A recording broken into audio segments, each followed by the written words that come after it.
Assalamualaikum warahmatullahi wabarakatuh. Bagaimana kabarnya Ananda Solihah? Semoga kita semua selalu diberikan kesehatan dan selalu dalam lindungan Allah Subhanahu wa Ta'ala. Amin. Hari ini kita akan belajar tema 4, sehat itu penting. Subtema 2, gangguan kesehatan pada organ peredaran darah, pembelajaran 1 dan 2. Tujuan pembelajaran: pertama, siswa dapat menjelaskan amanat di dalam pantun. 2. Siswa dapat menjelaskan penyebab gangguan pada organ peredaran darah manusia. 3. Siswa dapat mengetahui berbagai macam gangguan pada organ peredaran darah manusia. 4. Siswa dapat mengidentifikasikan berbagai properti pada tari. Pantun. Di situ kamu, di sini aku, bergandeng tangan bersukaria. Sehat selalu ini badanku, karena rajin berolahraga. Makna dari pantun tersebut adalah mahalnya kesehatan pada manusia.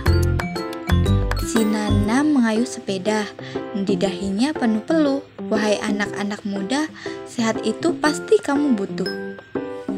Makna dari pantun ini adalah himbauan untuk berolahraga. Darah adalah bagian tubuh manusia yang berfungsi untuk mengedarkan oksigen dan sari-sari makanan ke seluruh tubuh. Tanda-tanda sirkulasi darah tidak lancar adalah ketika mengalami sesak nafas, nyeri dada, dan sakit kepala. Sirkulasi darah yang tidak lancar sering menjadi penyebab sakit jantung dan stroke. Melancarkan sirkulasi darah dapat dilakukan dengan cara mudah loh, tetapi efeknya sangat besar bagi tubuh. Organ peredaran darah pada manusia. Organ peredaran darah pada manusia terdiri atas pembuluh darah dan jantung. Keduanya memiliki fungsi berbeda-beda. Namun, membahas kedua organ pembuluh darah itu saja tidaklah lengkap tanpa membahas tentang darah. Darah, pembuluh darah, dan jantung merupakan suatu komponen yang berperan penting dalam kehidupan manusia. Darah. Fungsi darah adalah yang pertama, sebagai alat pengangkat sari makanan dan oksigen ke seluruh tubuh dan sisa-sisa metabolisme ke organ ekskresi. 2. Menjaga agar temperatur tubuh tetap. 3. Mengedarkan air yang berfungsi untuk reaksi enzimatis atau untuk menjaga tekanan osmosis tubuh. 4. Mengedarkan getah bening. 5. Menghindari tubuh dari infeksi atau membentuk antibodi berupa sel darah putih dan sel darah pembeku. 6. Menjaga kestabilan suhu tubuh. 7. Mengatur keseimbangan asam basa atau Hb. 2. Pembuluh darah. Pada peredaran darah manusia terdapat 3 pembuluh darah, yaitu pembuluh darah arteri, vena, dan kapiler. Arteri berfungsi untuk mengalirkan darah keluar dari jantung, vena untuk mengalirkan darah menuju jantung, dan pembuluh kapiler untuk menghubungkan ujung pembuluh nadi terkecil atau arteriola dan ujung vena terkecil atau venula. Pembuluh kapiler merupakan pembuluh darah yang sangat halus dan langsung berhubungan dengan sel-sel jaringan tubuh. Jantung. Jantung manusia terletak di rongga dada dan di atas diafragma. Jantung terdiri atas beberapa bagian, yaitu perikardium atau pembatas ruang jantung. Pada jantung terdapat arteri umbilikus yang menghubungkan aliran darah pada fetus yang menyerap oksigen dan sari makanan, sedangkan foramen oval merupakan lubang jantung pada fetus. Jantung manusia terbagi menjadi 4 ruang, yaitu 2 serambi atau atrium dan 2 bilik atau ventrikel.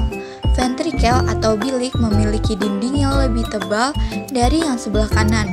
Hal ini berkaitan dengan fungsi untuk memompa darah bersih ke seluruh tubuh. Antara serambi kiri dan bilik kiri terdapat valvula bicuspidalis, dan antara serambi kanan dan bilik kanan terdapat valvula bicuspidalis.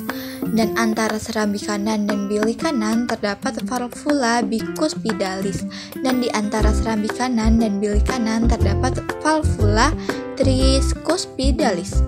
Valvula semilunaris bentuknya seperti bulan sabit, terdapat pada klep jantung, agar darah tetap mengalir searah.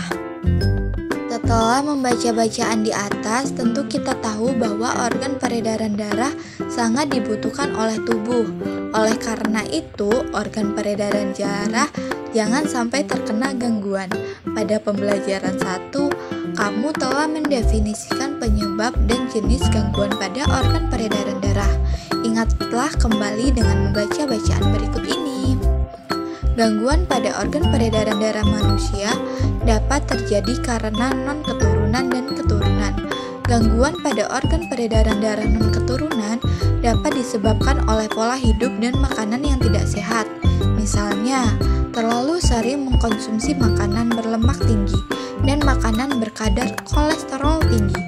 Berikut ini beberapa contoh gangguan peredaran darah manusia non-keturunan.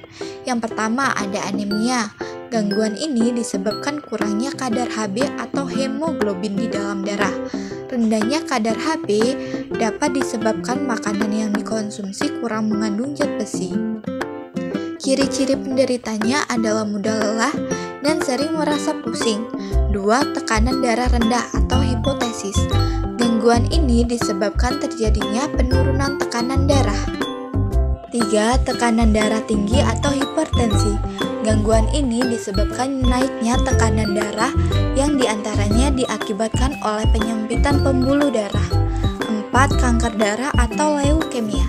Gangguan ini disebabkan sel-sel darah putih yang memperbanyak diri tanpa terkendali, yang mengakibatkan sel darah putih ini memakan sel darah merah.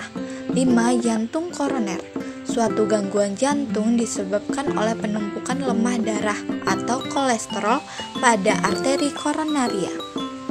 Berikut ini beberapa faktor gangguan peredaran darah karena faktor keturunan. Di antaranya sebagai berikut. Yang pertama, hemofilia. Gangguan ini disebabkan adanya kelainan yang menyebabkan darah sulit membeku jika terjadi luka. 2. Talasemia. Pada gangguan ini, bentuk sel darah merahnya tidak beraturan. Hal ini menyebabkan daya ikat sel darah merah terhadap oksigen dan karbon dioksida menjadi kurang. Usaha-usaha pencegahan terhadap gangguan alat peredaran darah ialah dengan melakukan pola hidup sehat. Pola hidup sehat itu diantaranya sebagai berikut. 1.